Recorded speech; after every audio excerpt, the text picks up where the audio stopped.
across Scotland, but also a different kind of government. And that's what I want to speak about today, is what do we mean by that different kind of government? And fundamentally, how do we end the secret Scotland we have under the SNP? And to put that bluntly, it means stopping the waste of taxpayers' money, it means releasing the files, and it means following the law. And I'll say more about that in a moment.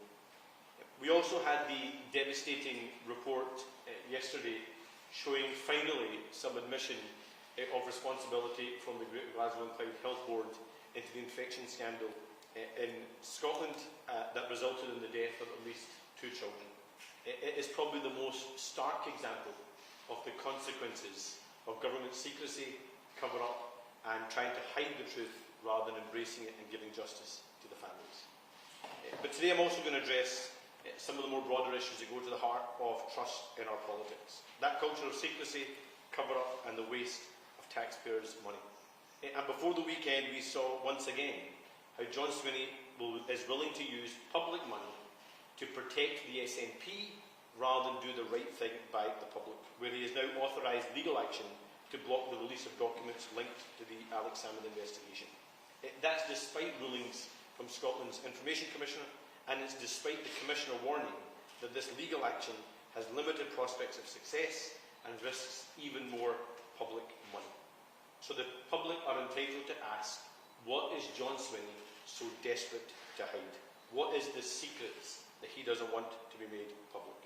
And it's part of a wider culture of secrecy and obstruction that's at the heart of this SNP government, where they ignore legal advice, where they use your money to protect themselves, where they lose in court, appeal again, and send the bill to the public. And let's give you just a few examples of those legal bills. £363,000 in legal costs over the Section 35 case. More than £250,000 on the unlawful independence referendum case. Nearly £500,000 on the failed named person scheme. Up to £774,000 in the 4 Women Scotland cases. And £700,000 on the mishandling of the Salmond affair alone. That's all money that could be spent on your schools, your hospitals, and our public services, but instead is being spent on protecting the SNP. And even now, John Swinney refuses to publish the full figures behind the SNP's use of taxpayers' money to protect the SNP. So my message today is simple. Stop fighting the Information Commissioner. Stop wasting public money. Stop the stonewalling. Publish the Alex Salmond files and follow the law. And what I mean by follow the law is we have a stark example of where John Swinney says one thing in Parliament, but his lawyers, paid for by the public, say something else in the courtroom, so they must follow the Equality Act. So if the SNP has nothing to hide, it should release the documents and let the public see the truth. And let me say unequivocally that if elected First Minister, I will publish the Salmond files in full and let the public see what the SNP don't want you to see. Because we need a reset, because secrecy and cover-up has become the default position for this SNP government, and a Scottish Labour government will end secret Scotland and replace it with open, honest, accountable government. Publish the Salmond files and end the cover-up. We will invite the Information Commissioner to carry out an independent review of FY practices with clear recommendations for faster decisions and proper compliance. We will tighten the ministerial code so legal action can only be pursued where there is a stateable case and it passes a clear public interest test. And we will respect the Equality Act and issue clear guidance so the law is followed properly and consistently across public bodies. This is about restoring trust and showing the people that we have a government that works for them, not a government that uses the money to protect its own political party. Scotland can't afford a third decade of the SNP. It can't afford more secrecy and cover-up. It needs better outcomes, but it needs a different kind of government, and that's what I'm determined to deliver. Thank you so much, and we'll open up to some questions. I've asked Jackie to join us in the Q&A part because she lived and breathed every moment of the Salmond inquiry in the last Parliament and can be testament to much of the secrecy and cover-up approach that was taken by the SNP, and in particular by John Swinney, who was the government's representative in terms of supposedly supplying information to that committee. I'll open up to questions. I'll take Kathleen Nutt first from Lee Hill. Thanks very much, Mr. Sarwar. So, the Scottish Government says that if it released these salmon files or Nicola Sturgeon files, obviously the evidence to James Hamilton's investigation, it would be in contempt of court by breaching court orders, and that's why it hasn't released the files. What would you say to that argument, and have you or Labour taken any sort of legal advice on this issue, that presumably you believe it would not be, this government would not be in contempt of court if it released the files? Thank you, Kathleen. In actual fact, the one person that has referenced a possible contempt of court here is actually the Information Commissioner, who fears that the SNP, and actually the Scottish Government, which is even more serious, risk being in contempt of court. It is simply unacceptable that John Swinney believes that public money, hundreds of thousands of pounds of public money, should be spent protecting the SNP, his political party, rather than spent on the public, improving outcomes for people in Scotland. And that's why we will back Scotland's Information Commissioner, we will back openness and transparency, and we'll back a different kind of government, and we will release the Alex Salmond files. I'll take Tom from the Daily Mail. Thank you.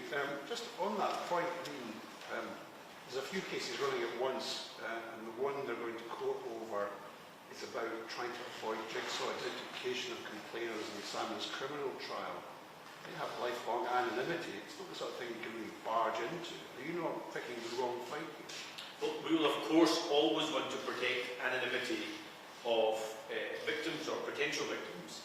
But let's not pretend the Information Commissioner has not considered these issues either. Scotland's Information Commissioner would not be saying to release files if he hadn't taken full account of the legal situation and also the individual circumstances for people related to that case. And what we are saying is if the Information Commissioner has made it clear that these files must be released, and he also believes that any case is likely to fail and does not meet the public interest test and risk contempt of court, why is John Swinney willing to fight the Information Commissioner? What is he trying to hide? And what are the secrets he doesn't want to be made public? Secrets perhaps that has his fingerprints all over them. So we will follow the Scottish Information Commissioner. We will end the misuse of public money, the thousands of pounds that are being spent to hide the truth, and we will end that waste, and we will publish the files, and we will follow the law. I don't know if you want to add anything more, Jackie, as someone that lived and breathed the committee in the last month. Maybe Swinney just wants to defer to a court so he doesn't get his fingers burned. Well, or maybe he just wants to hide something, which is why he continues to fight the Scottish Information Commission. Jackie? And I think we have all heard that excuse time and time again, and subsequent to that, we've had lots of information released by the Scottish Government because the committee had to persist. Now let's just remember here and take a step back. John Swinney is the architect of Secret Scotland. We witnessed him at the committee withholding evidence, obstructing the work of the committee, then saying he released hundreds of pages of evidence, many of which were blank or completely redacted. This is a government that does not want its secrets known, and I think sunlight is the best disinfectant, and the Labour government would ensure that that material is in the public domain as it rightly should be. But let me just add one other thing to that, which is John Swinney will always put the SNP first and the people of Scotland second. And yes, we have a stark example with the Salmond files, but we have an even starker example where 2 children at least lost their lives at Queen Elizabeth Hospital. And the government chose secrecy, cover, and trying to hide the truth rather than doing the right thing by those patients and those families. The serious and devastating consequences of an SNP obsession to protect itself above anything else, to waste public money, and to hide the truth, frankly, is dangerous, and it shows why we can't risk a 3rd decade of the SNP and John Swinney as First Minister. Chris Murray. And I ask a couple of questions, if you don't mind. Firstly, on the Queen Elizabeth and what we heard over the weekend, do you think that Nicola Sturgeon, given that she signed off the Super Hospital and later officially opened it, if she had questions to answer about the development of the hospital and its build? So that's the first question. And secondly, you're here today, Scottish Labour, making a commitment to transparency and being open with the public. I wondered, in light of the Daily Records reporting at the end of last week from Pam Duncan-Clancy, whether she would now have the whip withdrawn by Labour. Thank you. Let me take the second point first, Chris, which is I was really clear about the commitments and the reassurances that I needed and the Scottish Labour Party needed in terms of Pam Duncan-Clancy. I think it's safe to say those reassurances to which we would wanted didn't go to the extent we would have liked, and she is not a candidate and will not be fighting the next election. So we are really clear and robust about that. On the serious point of the Queen Elizabeth, because I think it's important not to pretend they're of equivalence, because I'm not saying it wasn't a legit question, of course it is. But on the Queen Elizabeth, let's think about what's happened for 7 years. For 7 years, the government, many ministers within the government, one minister I would probably exclude from that is probably Jean Freeman, to be fair to her. I think we did have positive engagement with Jean Freeman. But the SNP government, including Nicola Sturgeon, including other senior ministers, as well as the leadership of the Health Board, for 7 years, lied, didn't tell the truth, lied to parents about what really happened to their children, lied to families about what was the true scale of the issue at the Queen Elizabeth, bullied staff, made life difficult for them at work, and told everyone that it was all made up and there was nothing to see here. For 7 years. And now at the last moment in the inquiry, they've accepted some guilt. And I think that this is the biggest scandal in the history of the Scottish Parliament. I think it is criminal. And I think not just the former chief executives, former chairs, and key managers at the Health Board and at the hospital at the time, but I also think senior ministers at the time need to be investigated so we can get to the truth about why this cover-up happened, who was part of the cover-up, and that they face the full consequences of that cover-up in any criminal investigation, because we've got to make it really clear that we're not going to accept this and it can never ever happen again in public life, or indeed in the private sector, to be honest, in Scotland ever again. So you want to add, Jackie, just from a Queen Elizabeth perspective at all? No, nothing to add to that. I think the families who have been so badly affected deserve a robust outcome to this public inquiry, and I do think Nicola Sturgeon has questions to answer. It was the case that she hurried up completion of the building when it wasn't safe to open. And there's a few more days of testimony to go at the inquiry, and we'll have more to say towards the end of the week around some of the findings from the inquiry, which we'll speak about the next steps in terms of how we want to support the families and get justice going forward. Thank you all so much. Thank you. I think we're going to hang back with you. Sorry, there's more on the list, is there? Oliver? I can only see... Think about more on the Queen Elizabeth. Mark, that is Mark, and yes, I'll take Mark first. And I'll come back to you, John. Sorry.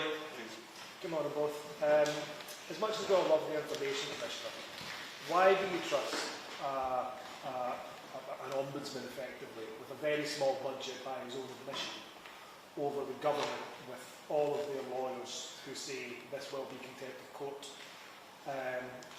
On a kind of related matter, the UK government has shelved the Accountability Act over its efforts to exempt security services. So there's at least an acknowledgement that the other tier of your party that there must be some exemptions and transparency. And on a final point, can you reflect on the poll yesterday as they come back on? You want to go first, Jackie? Yes, we would never do anything that compromised jigsaw identification. Absolutely not. But I am very clear that this was used as an excuse by the government throughout the Salmond inquiry, and it was used inappropriately. Now, I trust the Information Commissioner to have considered the information, and frankly, I know this morning that Fergus Ewing, former SNP Cabinet Minister, has supported our proposals. If anybody knows how secret SNP Scotland operates, it's him. And let me just say, Mark, you posed the question as who you trust. I have no reason to mistrust the Information Commissioner who is taking on his role in an independent capacity and making his recommendations and his demands of government. Well, it's not But about I trust, have- though. It's but I about have expertise. every It's expertise that I'm Yeah, questioning. but I have- as an ombudsman's lawyer, better than a team of But I lawyers. have every reason to mistrust John Swinney.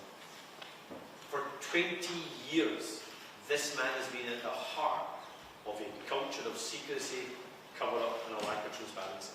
It's the way he worked in his political party, it's the way he worked when he was in government, it's the way he leads his political party, and it's the way he leads his government.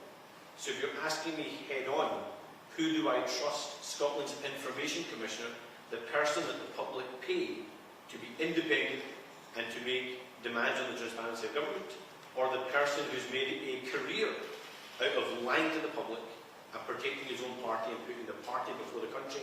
I'm going to trust Scotland's Information Commissioner.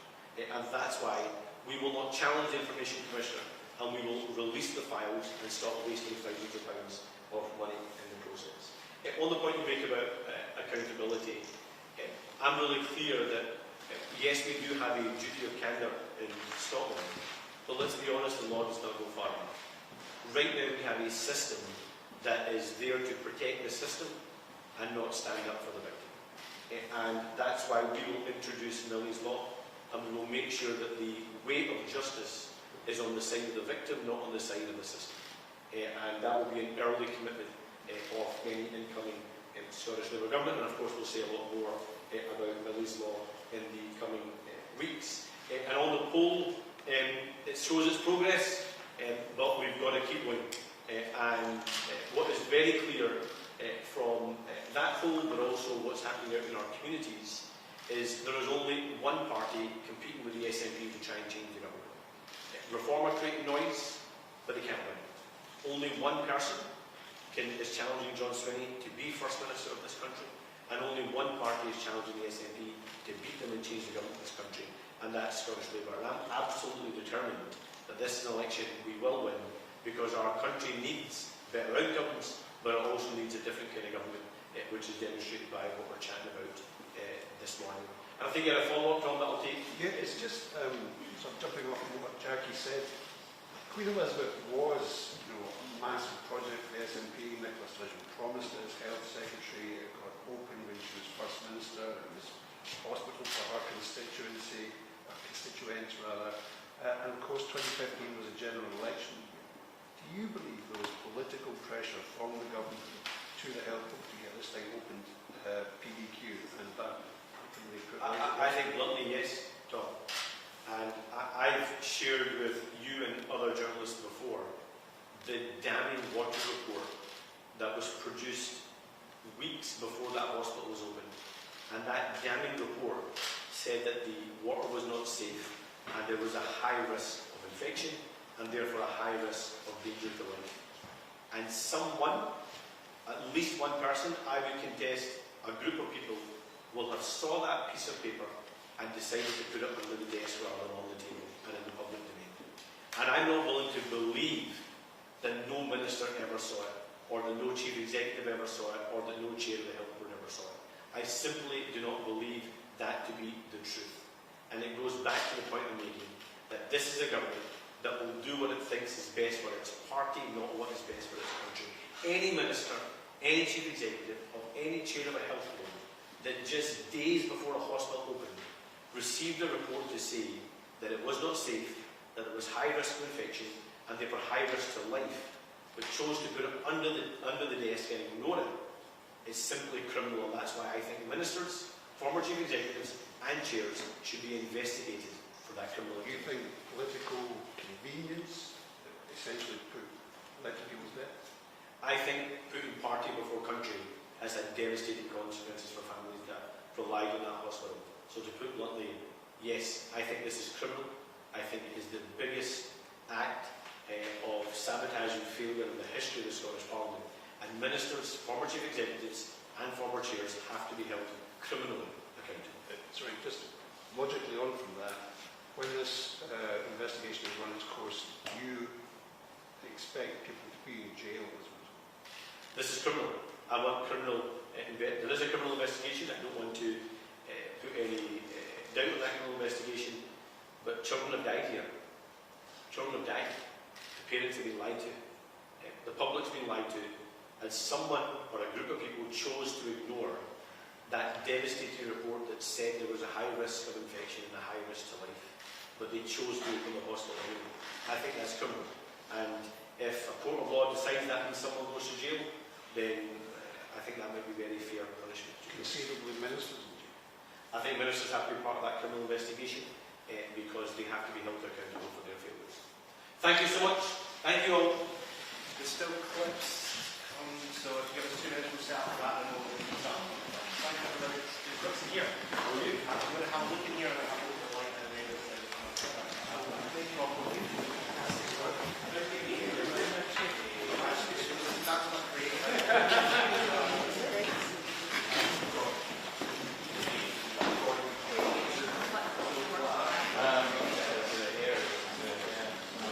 Was it one way we're doing?